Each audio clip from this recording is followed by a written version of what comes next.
Hi everyone, I'm Ali GREYMOND. Today we're answering questions about OCD recovery. These are the questions that you asked below my video about ask questions about OCD recovery.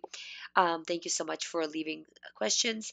I will get to all of them. And the first question is, hi Ali, thank you so much. Another great video. I want your advice on my situation. I want to do ERP, but I work full time and can't allow myself to sit with anxiety while at work. What suggestions do you have for this? Should I live with a OCD anxiety and try to work or ERP on weekends only? I'm stuck as I know ERP works, but I don't have time to sit with anxiety and I hope it goes away.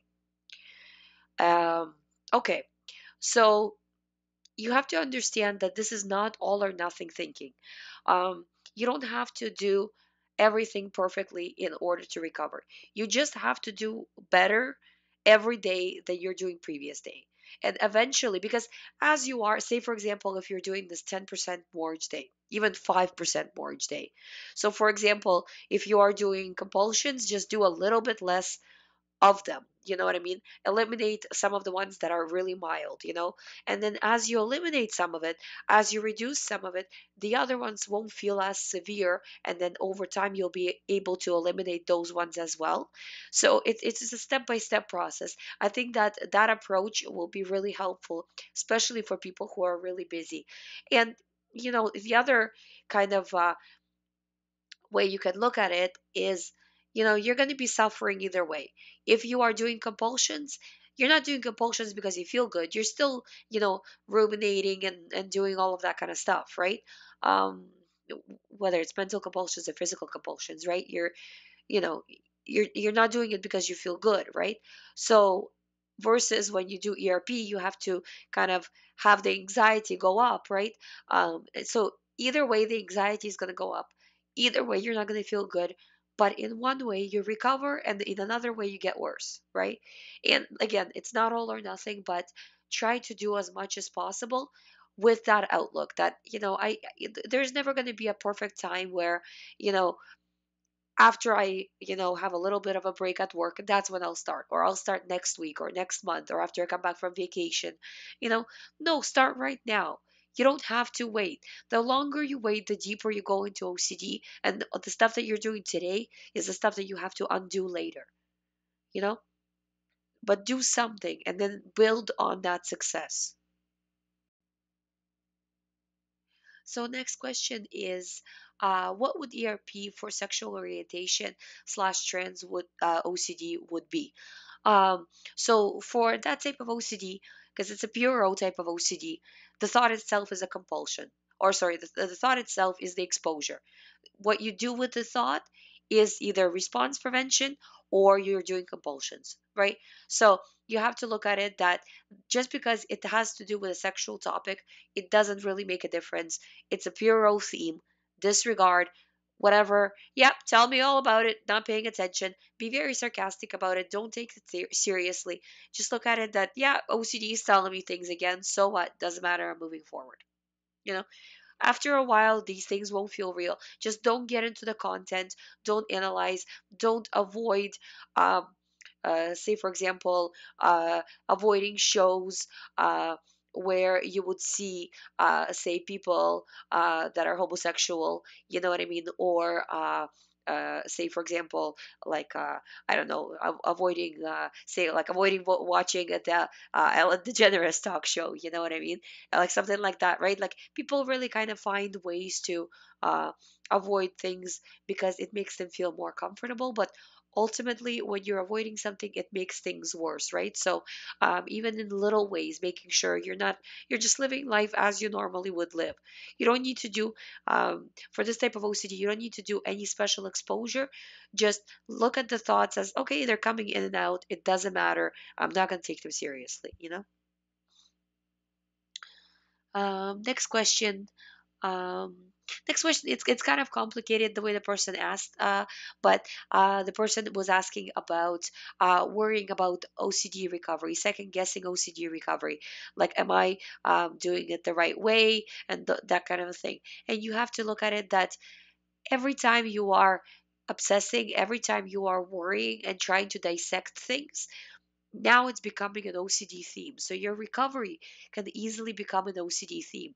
So don't dive into it. Yeah, I must be doing the recovery correctly. By disregarding, you're doing the recovery correctly. By trying to obsess and analyze and making sure that your recovery is just right, now you're starting to get into an OCD situation here. You know, so just like you're taking all OCD thoughts, like whatever, doesn't matter, it's an OCD thought. That's how you have to take OCD thoughts about the recovery. That it still doesn't matter. This is still obsessive.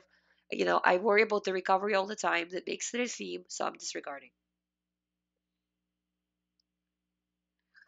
Next question is, I'm trying to disregard, but I'm finding recovery exhausting. Why question?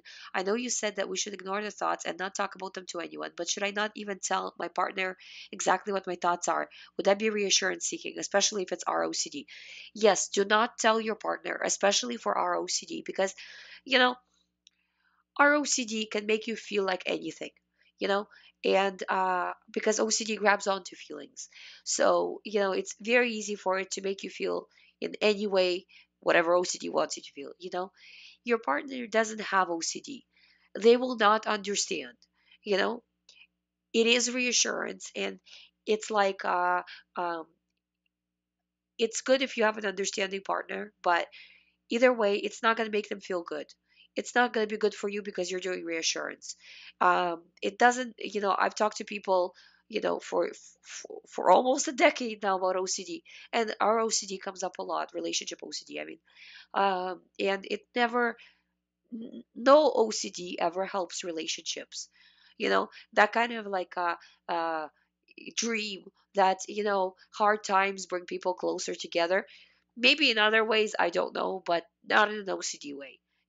It tears people apart. Honestly, it does. So, the less you talk to people about this, the better. Because one day you'll get over this, and you don't want this to be like, other people reminding you what you remember back when and all of this kind of stuff. Because, you know the sad kind of truth about it as well is that once you tell people this, you can't really unsay it. So this kind of stays with you forever. You know what I mean? So that's why I say, kind of, if you don't need to tell them, and you don't need to tell them, yes, they like, your partner does have a need to know that you are going through OCD. Do they need to know every thought that crosses your mind? No, because that's, you're getting into confessing, you're getting into reassurance. So no, don't do that. Next question is, hi Ali, I wanted to ask, when my OCD becomes less, my past bad memories from college keep haunting me. It seems I can't get over them. It's like my mind is obsessing over them and doesn't want to let go. I feel like I have so much anger and hatred inside me. Could this be another theme of OCD? Thank you. Yes, I believe so.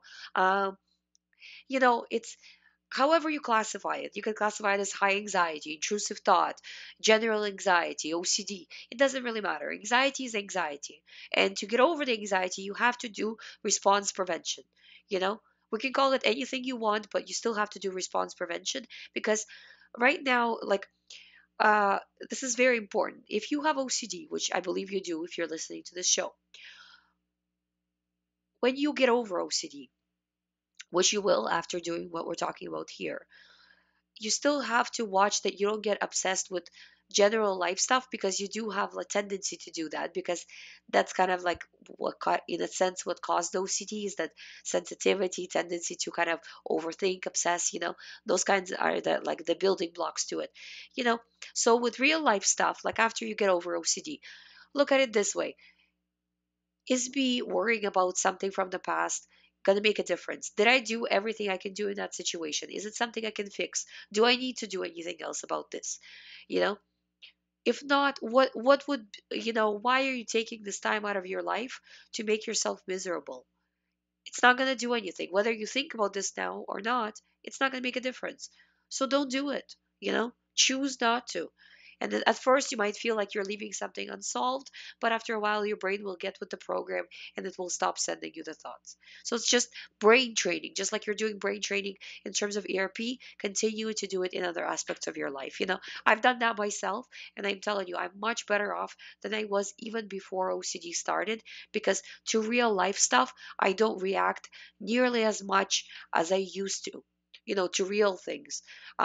It makes you more calmer, happier, more level-headed, and it's a better way to live, honestly. Those are the questions for today. I will be back tomorrow. I know I have a lot of questions. I will get to all of them. Thank you so much for listening. If you have another question, please post it below that same video so I have them all in one place. If you would like to do the recovery program, all the information is on youhaveocd.com. Thank you so much for watching. I do daily videos, so please subscribe. I'll see you tomorrow.